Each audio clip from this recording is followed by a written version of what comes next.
आज की कहानी है श्री कृष्ण और अर्जुन जी की। श्री कृष्ण दौड़े चले आए। अर्जुन ने अपने आप को श्री कृष्ण को समर्पित कर दिया था।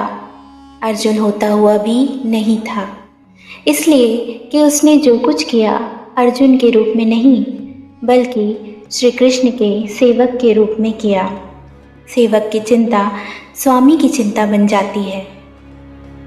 अर्जुन का युद्ध अपने ही पुत्र बब्रुवाहन के साथ हो गया, जिसने अर्जुन का सिर धड़ से अलग कर दिया और कृष्ण दौड़े चले आए। उनके प्रिय सखा और भक्त के प्राण जो संकट में पड़ गए थे। अश्वमेध यज्ञ का घोड़ा बब्रुवाहन ने पकड़ लिया और घोड़े की देखभाल की जिम्मेदारी अर्जुन पर थी। बब्रुवाहन ने अपनी माँ चित्रांगदा को वचन दिया था कि मैं अर्जुन को युद्ध में परास्त करूँगा, क्योंकि अर्जुन चित्रांगदा से विवाह करने के बाद लौटकर नहीं आया था।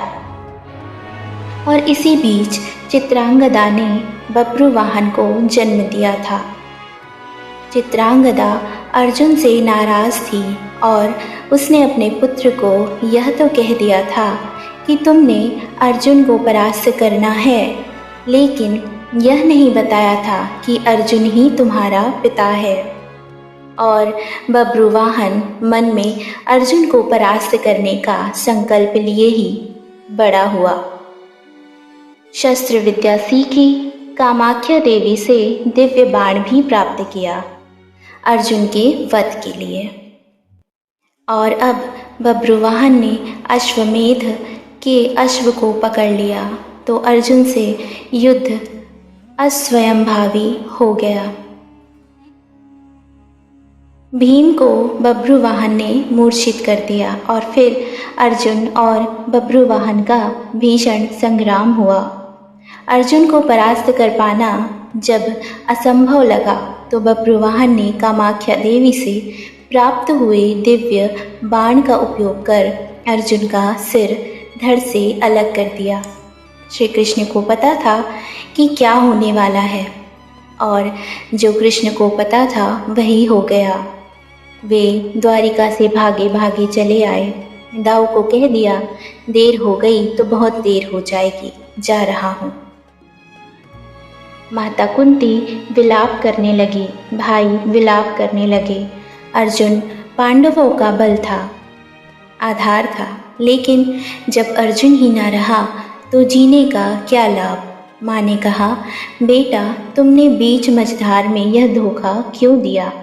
माँ बच्चों के कंधों पर इस संसार से जाती है और तुम मुझसे पहले ही चले गए। यह हुआ कैसे? यह हुआ क्यों?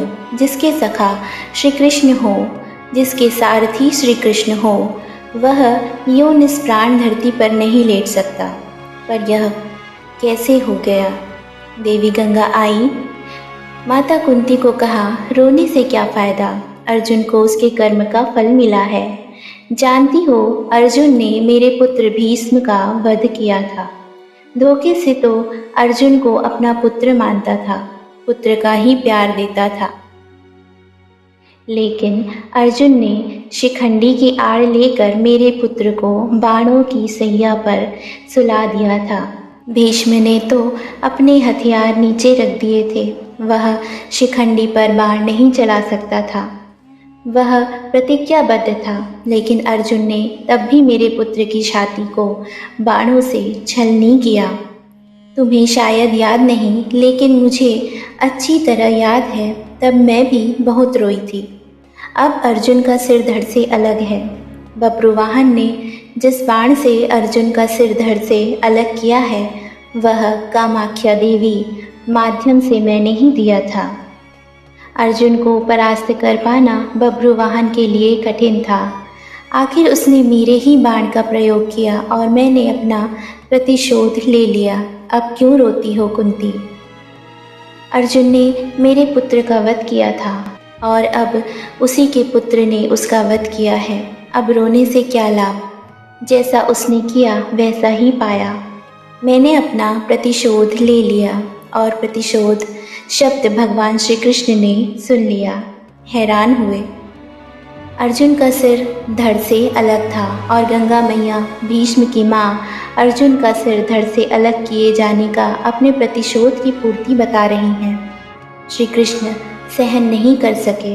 एक नज़र भर अर्जुन के शरीर को, बुआ कुंती को, पांडु पुत्रों को देखा, बब्रुवाहन और चित्रांगदा को भी देखा। कहा, गंगा मैया, आप किससे किससे प्रतिशोध की बात कर रही हैं? बुआ कुंती से, अर्जुन से, या फिर एक माँ से? माँ कभी माँ से प्रतिशोध नहीं ले सकती। माँ का हृदय एक समान होता है, अर्जुन की माँ का हो या भीष्म की माँ का। आपने किस माँ से प्रतिशोध लिया है? गंगा ने कहा, वासुदेव, अर्जुन ने मेरे पुत्र का उस समय वध किया था जब वह निहत्था था।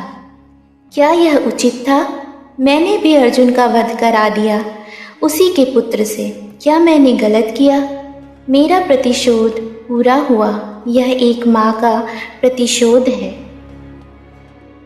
श्री कृष्ण ने समझाया, अर्जुन ने जिस स्थिति में भीष्म का वध किया, वह स्थिति भी तो पितामह ने ही अर्जुन को बताई थी।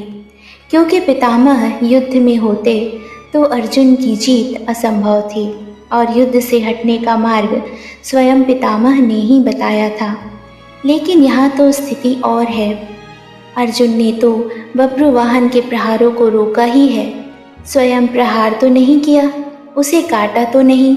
और यदि अर्जुन यह चाहता तो क्या ऐसा हो नहीं सकता था? अर्जुन ने तो आपका मान बढ़ाया है। कामाख्या देवी द्वारा दिए गए आपके ही बाण का प्रतिशोध लेकर आपने पितामह का, अपने पुत्र का भी भला नहीं किया।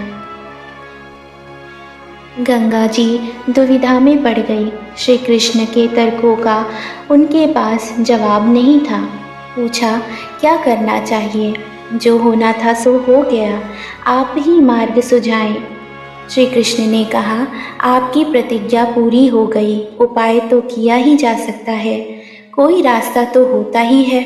जो प्रतिज्ञा आपने की वह पूरी हो गई। जो प्रतिज्ञा पूरी हो गई तो अब उसे वापस भी लिया जा सकता है।